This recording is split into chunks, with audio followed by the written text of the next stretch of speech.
has changed to get a sort of rule book already that in place?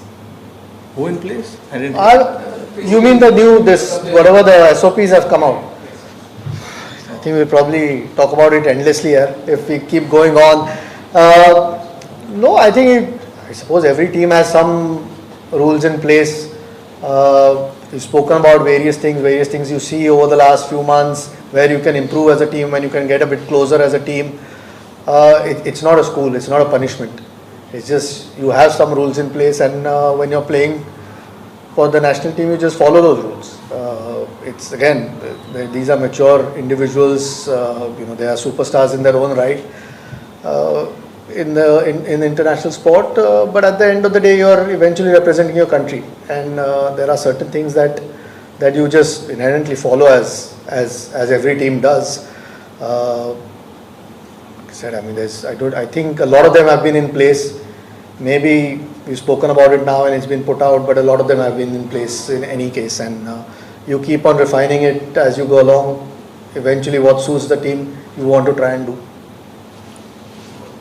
How do you see it as a challenge to face a red ball as well as white ball at the same time, as you recently played with Mumbai and your team with the red ball and now preparing for the white ball series?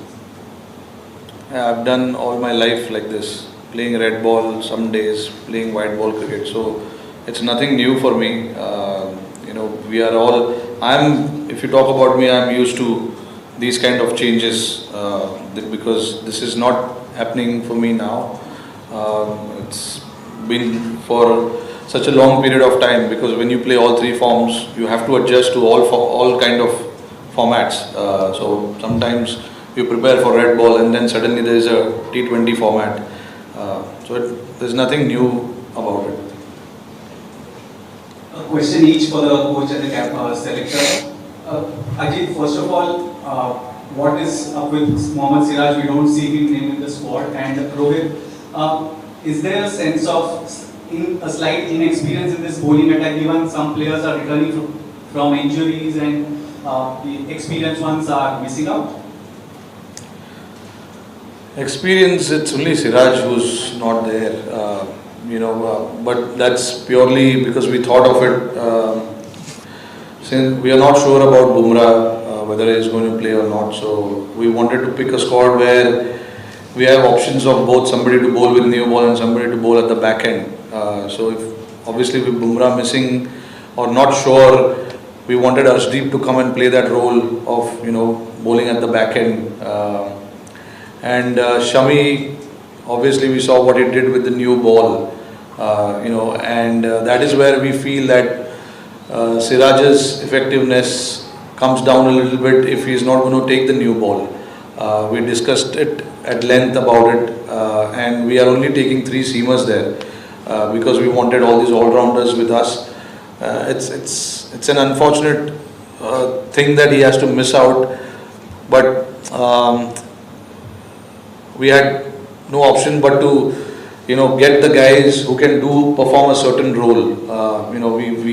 I personally feel that we have guys who can bowl with new ball and be effective in the middle and then effective at the back end. So you need to cover all 3 facets of the game, and with these 3 boys I think we can do that. Arshdeep hasn't played a lot of ODI, but he's been around the white ball circuit for a long time. So I don't feel so uncomfortable saying that he's not experienced. He's been there enough, and he's bowled some tough overs, in white ball cricket. So I definitely think he can handle that pressure. And Shami is a stalwart of white ball cricket, and what he did recently in the World Cup was superb to watch. And then Harshit, obviously you needed something different. He's shown the potential that he's got something about him. So you back those things, sometimes I know it's very hard to ignore numbers, but look at Jaiswal. We picked Jaiswal based on clearly what he has shown in the last 6 to 8 months. He's not played a single ODI cricket, but we still picked him because of the potential that he's got. So sometimes, you have to do that, and in that, some players will miss out, and it's very, very unlucky and unfortunate. But again, if you talk about everyone, you can't please everyone. So at the end of the day, you try and make the best team and best possible squad to win games under different situations, and I feel with these guys, you can have that. Rohit, you had a lot of success in India captain in the last 6 months, probably one of the results that you have liked. During this period, Last 3 months, not 6 months. The one is the series didn't go well. But anyway, my point, you had a new coach, a new set of support staff. It's difficult to judge from the outside, but has there been any missing link in terms of tactics? How have you felt it? Tactics?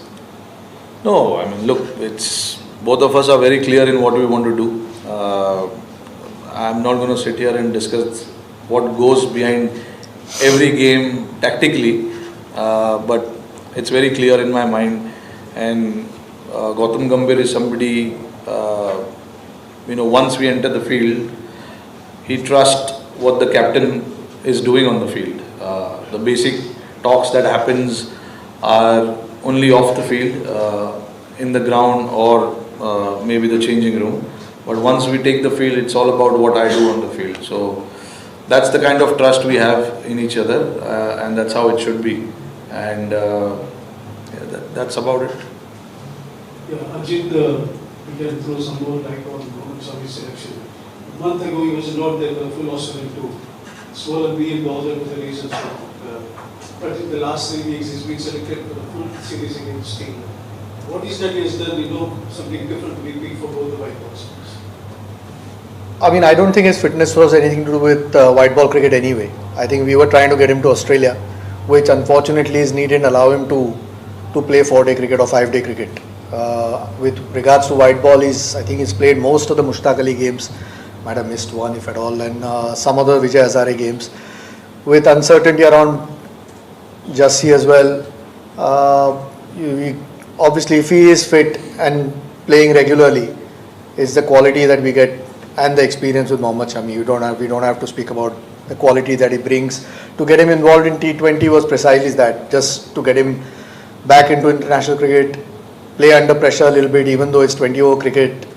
It will be, you have to be at high intensity just to get him up to pace before the one-day start. So, no, I mean, he has got obvious quality. So, if he was fit, he was always going to be part of the discussion. And we are hoping that he comes through these games, and by the time the Champions Trophy comes around, he's at 100%. I have a question for each. Ajit, have you finalized your reserve in case Bumrah doesn't make it? And Rohit, recently BCCI has come with new policy for players after Australia tour. What's your take on it? Because there are some thing like miles won't be allowed to go back, say, the virus has happened for 2 weeks and other restrictions. We are just hoping Bumrah's fit, yeah. But have you decided reserve? We're just hoping Bumrah's fit. We'll have a chat if he is not fit. Who told you about these rules? Over the media. Has it come from official handle of BCCI? Where did it come officially?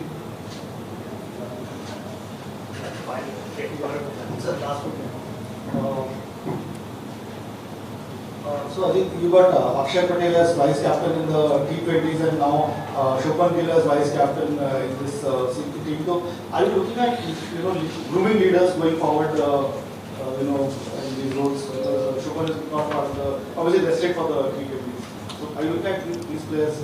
Yeah, I mean, Shubman was vice captain in Sri Lanka anyway.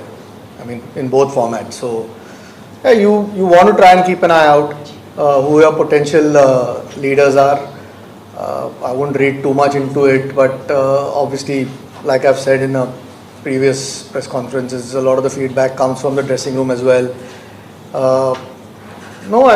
But you also want to keep your options open. I think that's one of the challenges these days, because guys are either involved with international team or not